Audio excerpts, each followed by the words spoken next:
Bem-vindo a mais um bate-papo do Renda na Mão. Aqui você vai ver tudo sobre finanças no canal que te ajuda a colocar renda na sua mão. Bom, hoje o nosso papo é sobre o imprevisível. A gente vive falando de planejamento financeiro, de metas, de previsões, né? Mas e quando acontece algo que ninguém, absolutamente ninguém, tinha previsto e que vira o jogo de cabeça para baixo? Uma crise, uma pandemia. Exatamente. E existe um conceito muito poderoso para isso de um autor chamado Nassim Nicholas Taleb.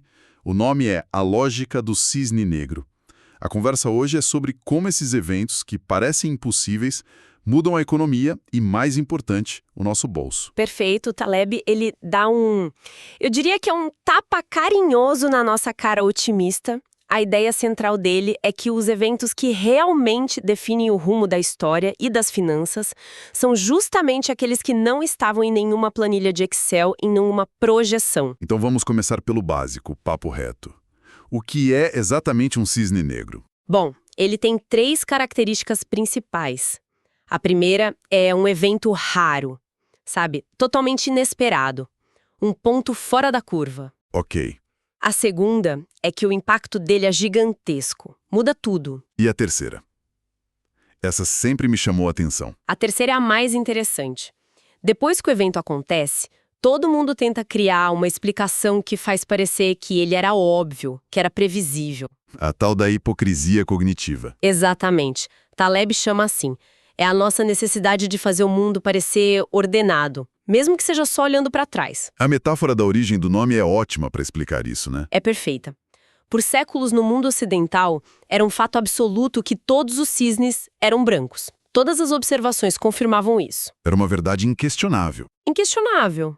Até que um explorador foi para a Austrália e encontrou um único cisne negro. Bastou uma observação para destruir uma verdade de milênios. E exemplos históricos disso seriam, por exemplo, a crise de 2008, a própria internet. A pandemia de 2020. Todos eles se encaixam perfeitamente. Ninguém via chegando na escala em que aconteceram. Isso é interessante. Mas então por que a gente confia tanto, sabe, em economistas, em analistas que vivem de fazer previsões sobre a bolsa, o dólar, a inflação? Essa é a grande crítica do Taleb. Ele é implacável com esses especialistas que vendem certezas. A economia não é um laboratório de física, entende? Ela é caótica. Tem uma analogia ótima que uma das fontes usa. Confiar nessas projeções é como dirigir um carro olhando só pelo retrovisor. Funciona bem, até aparecer um obstáculo na sua frente. Exato. Uma estrada reta e vazia é perfeito, mas a vida real não é assim? E essa confiança no retrovisor é o que ele chama de falácia da normalidade. Isso. É a nossa tendência perigosa de achar que o futuro vai ser só uma continuação tranquila do passado. A gente ignora os riscos extremos, trata como se fossem exceções. Mas o Taleb diz, eles não são a exceção, eles são o jogo. E tem também a falácia narrativa, que é a gente criar essas historinhas depois para tudo fazer sentido. Exatamente. A gente olha para a crise de 2008 hoje e fala, claro, era óbvio. Mas em 2006 ninguém achava óbvio. Criamos uma narrativa que nos dá uma falsa sensação de controle. Certo, a teoria faz muito sentido. Mas para não ficar abstrato, vamos trazer para nossa realidade. Hoje, em janeiro de 2026, existe algum risco no radar que poderia se transformar num cisne negro? Olha, por definição, um cisne negro não está no radar. Boa, justo. Mas o que a gente pode fazer é identificar pontos de extrema fragilidade no sistema. E sim, o cenário geopolítico atual está extremamente tenso. O que as análises que a gente viu, como as da BCI Research, estão apontando... Elas apontam para uma convergência de crises. A coisa fica séria. O primeiro ponto, bem perto da gente, é a crise na Venezuela. A captura do Nicolás Maduro pelos Estados Unidos. Exato. Isso desestabilizou toda a América Latina. E a reação das potências que apoiavam ele, como Rússia e China, foi muito dura. E aí os Estados Unidos impuseram o cerco naval ao petróleo venezuelano. O que elevou a atenção? A um nível perigosíssimo. E o problema é que isso não acontece no vácuo. Ao mesmo tempo, temos tensões na OTAN. A pressão da administração Trump para a Europa aumentar os gastos militares. Sim, para 5% do PIB. Isso está criando uma incerteza gigantesca sobre a principal aliança militar do Ocidente. A Europa se sente vulnerável. E o alerta da BCA Research é sobre o risco de choques no preço do petróleo. E uma possível recessão global.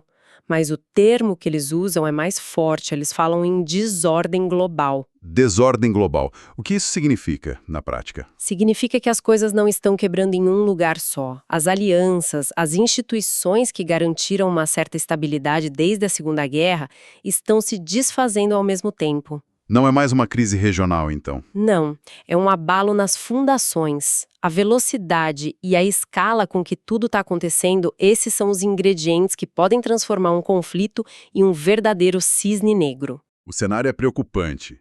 E aí vem a pergunta principal. Diante de tanta imprevisibilidade, o que o brasileiro médio, que já está lutando para pagar as contas, pode fazer? Qual a estratégia pé no chão para não quebrar quando uma crise dessas estourar? Essa é a pergunta de 1 milhão. E a resposta, segundo a lógica do Taleb, é focar no que a gente pode controlar. O objetivo não é prever o próximo desastre. É estar de pé quando ele aparecer. Exatamente. O foco não é ser vidente, é ser robusto, ou, como ele prefere, antifrágil. Gosto desse conceito. Antifrágil. Não é só resistir ao choque, é sair mais forte dele, como um músculo. Perfeito, é isso. E na prática, para nossa vida financeira, isso se divide em duas partes. Uma defesa muito sólida e um ataque, digamos, mais inteligente. Vamos começar pela defesa. Qual é o básico? O passo número 1, inegociável, é a reserva de emergência. O famoso colchão de segurança? Sim, mas na visão do Taleb, é mais que isso. É a sua principal arma contra o caos. É o que te compra tempo, que é o ativo mais valioso numa crise. Sem ela, qualquer imprevisto te força a tomar decisões desesperadas. Como vender um ativo na baixa. Exato.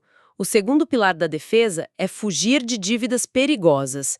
Alavancagem excessiva, dívidas muito longas, juros altos. Cartão de crédito, cheque especial. O veneno. Taleb diria que isso te torna frágil. Qualquer pequeno choque pode te levar à ruína. A lógica é simples. Se alguém promete retorno garantido e segurança total, desconfie na hora. Certo. Defesa é ter liquidez e não ter dívida ruim. E na parte do ataque? Como se posicionar para talvez até se beneficiar da incerteza? Bom, primeiro, na vida profissional, é diversificar as fontes de renda. Não depender de uma certeza só, de um único emprego. Ter um plano B é um projeto paralelo. Isso te torna mais robusto. Agora, nos investimentos, ele propõe a estratégia que ele chama de estratégia do halter. Estratégia do halter. O nome é curioso. Como funciona? Pense num halter de academia. Pesos grandes nas pontas e quase nada no meio. A sua carteira de investimentos deveria ser assim. Você coloca a maior parte do seu dinheiro, tipo 80%, 90%, em ativos extremamente seguros. Tesouro Selic, CDBs de bancões. Coisas que não vão te dar um retorno espetacular, mas que o risco de perder é quase zero. Essa é a parte que garante a sua sobrevivência. É o peso da segurança. Ok. E a outra ponta do halter?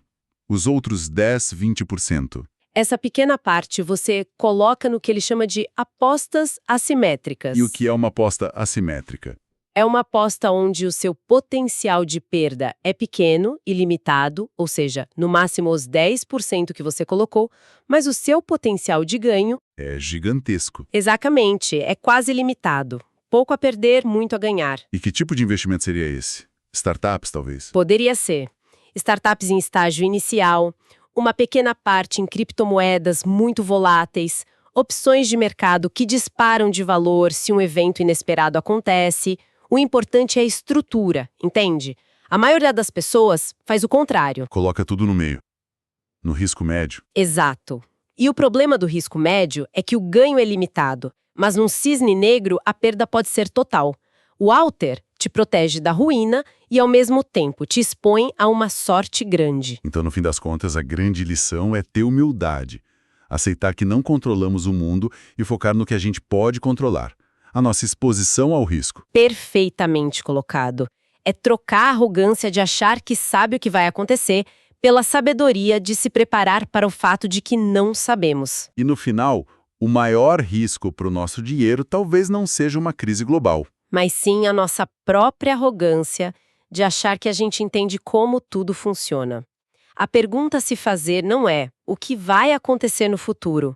A pergunta é: minha vida financeira sobrevive se eu estiver completamente errado sobre o futuro? E se organizar financeiramente é o primeiro passo para essa sobrevivência. Para quem quer começar, a gente tem o nosso e-book Da Dívida à Riqueza. Ele está na Amazon com uma avaliação excelente, 4,6 estrelas. E comprando o e-book, o pessoal apoia diretamente o nosso trabalho aqui no Renda na Mão e nos ajuda a continuar crescendo. E para mais conteúdo como este, vale visitar o nosso blog em www.rendanamão.com.br e, claro, se inscrever no nosso canal Renda na Mão no YouTube. Até o próximo episódio e lembre-se, conhecimento é o que coloca a renda na sua mão.